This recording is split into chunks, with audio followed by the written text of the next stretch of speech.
السلام عليكم أصدقائي، وياكم حسين الرحمن. وفي هالحلقة راح أحكي عن موضوع ما سامع أحد يحكي بهالموضوع باليوتيوب.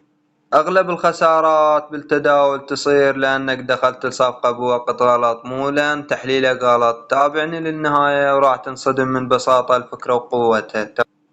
شنو نقصد بالوقت الغلط؟ يعني تكون مسوي كل شي صح، رسمت الترند، حددت الاتجاه، كل شي مضبوط، بس تدخل الصفقة مثلا قبل الأخبار بدقائق، أو تدخل قبل ما تطلع شمعة تأكيد، أو تدخل السوق وشبه نايم بدون حجم تداول.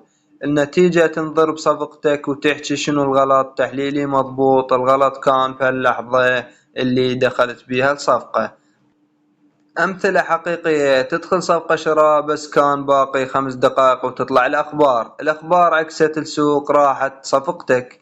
تدخل صفقة بيع بس بدون ما تنتظر شمع الانعكاس، السوق يكمل صعود وتخسر.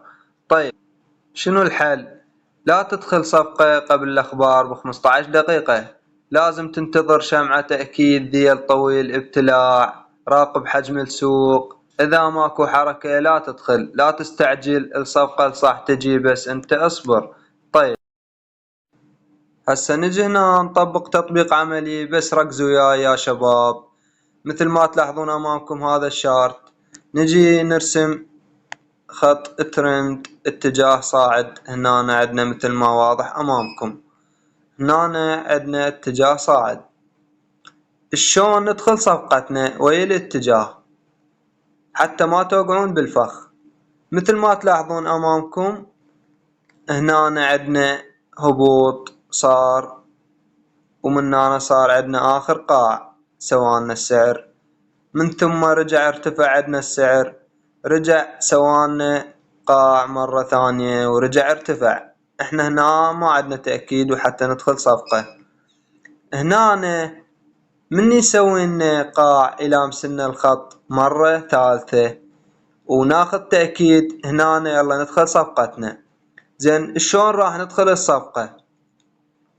هنا مثل ما تلاحظون السعر ارتفع شوية، كسر لنا هاي القمة اللي هي هاي، كسرها بديل بسيط.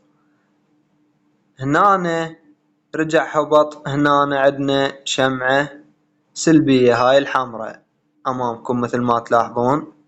هنا ما عندنا تأكيد صح ولا مسلنا الخط بهاي الشمعة السلبية الحمراء، بس هنا ما عندنا تأكيد حتى ندخل شراء. لازم ننتظر شمعة إيجابية تنتهي اللي هي هاي، يلا ندخل شراء. هنا انتهت عندنا شمعة إيجابية، وهنا كسر لنا هاي القمم كلها، هاي اللي هي هاي مثل ما واضح أمامكم، وهاي انتهت عندنا هاي الشمعة الإيجابية على فريم 2 ساعة، فريم الساعتين. من هنا راح يصير دخولنا، هنا معناته انطانا تأكيد راح يرتفع السعر. هنا راح يصير دخولنا، دخلنا من هذه المناطق من بعد ما انتهت الشمعة. ستوبنا وين راح يصير؟ ستوبنا أسفل هاي الشمعة، أسفل ذيل هاي الشمعة اللي هو هنا ستوبنا. بس لاحظوا وياي الصعود اللي سواه لنا، شوفوا للارتفاع، بس لاحظوا شوفوا للارتفاع منين صار دخولنا احنا من هذه المناطق، وشوفوا للارتفاع اللي سواه لنا السعر. تمام شباب؟ زين، هنا ليش كسر لنا هاي؟ هنا الناس توقع بالفخ. شلون توقعون بالفخ؟ هنا عندنا اتجاه هابط مثل ما تلاحظون امامكم. ليش انا جاي اقول وابلغ المفروض تتأكد يلا تدخل صفقتك؟ بس ركزوا لي، هنا عندنا هاي قمة، من عدها السعر سوانا هبوط، ثم رجع ارتفع سوانا تصحيح، ورجع هبط عندنا.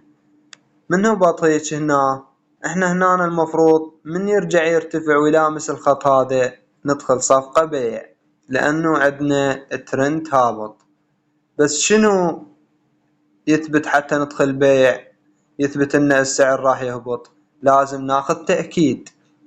تنتهي هنا شمعة سلبية، من بعد ما تلامس هذا الخط على الفريم لساعتين. يلا ندخل بيع. ليش ما ندخل هسه؟ ننتظر الشمعة هاي تنتهي. انتهت هاي الشمعة إيجابية، انتهت هاي الشمعة عندنا إيجابية، معناتها وكسرت لنا هذا الخط، معناتها السعر كسر لنا هذا الخط وانتهت الشمعة إيجابية، معناتها راح يرتفع. أكو ناس اللي تخسر صفقاتهم مجرد ما يلامس هذا الخط وبعدها ما منتهية الشمعة ومنطي تأكيد يدخل صفقة بيع ويخلي ستوب هنا راح تضرب عنده ستوب ويخسر. انت المفروض هنا من يلامس هذا الخط وتنتهي عندك شمعة سلبية يلا تدخل بيع. تمام. هسه نجي هنا آخر شي عندنا مثل ما تلاحظون أمامكم عندنا اتجاه هابط. تمام، اللي هو هذا هنا، بس لاحظوا عندنا اتجاه هابط. هنا احنا السعر سوالنا قمة، من عدها هبط السعر ثم رجع صحح، سوالنا قمة رجع هبط، من هبط احنا هنا نجي نرسم الترند. هنا ننتظر السعر يرجع يرتفع، ارتفع هنا عندنا السعر ولامسنا الخط وانتهت عندنا شمعة إيجابية اللي هي هاي. هنا ما عندنا تأكيد حتى ندخل صفقة بيع. صح هو جاي ينطينا إشارات مثل ما تلاحظون ديول هاي الشموع اللي تلامس الخط ويرجع يهبط السعر، بس احنا هنا ما عندنا تأكيد حتى ندخل صفقة بيع. انتهت عندنا هاي شمعة ايضا من بعد هاي هم ايجابية مثل ما تلاحظون، وهنا انتهت عندنا شمعة ايضا ايجابية. هنا ما عندنا تأكيد حتى ندخل بيع. هنا انتهت عندنا هاي الشمعة السلبية مثل ما تلاحظون امامكم اللي هي هاي. هنا معناتها السعر راح يهبط مباشر. وين ما تنتهي هاي الشمعة السلبية وتخلص احنا منا يصير دخولنا ندخل صفقة بيع، نخلي ستوبنا اعلى هاي الشمعة السلبية الحمراء. هنا نخلي ستوبنا اعلى هاي الشمعة مثل ما تلاحظون امامكم هنا، وناخذ هدف معين مثلا يعني اذا ستوبنا 20 نقطة نخلي هدفنا 40 نقطة. هنا ضرب لنا الهدف، رجع ارتفع السعر. هنا لامست لنا هذا الخط، هاي الشمعة الإيجابية انتهت ملامسة هذا الخط الترند إيجابية. هنا ما عندنا تأكيد حتى ندخل بيع. هنا هاي الشمعة الصغيرة، الشمعة الصغيرة أمامكم انتهت عندنا إيجابية سلبية العفو. هنا معناتها السعر راح يهبط.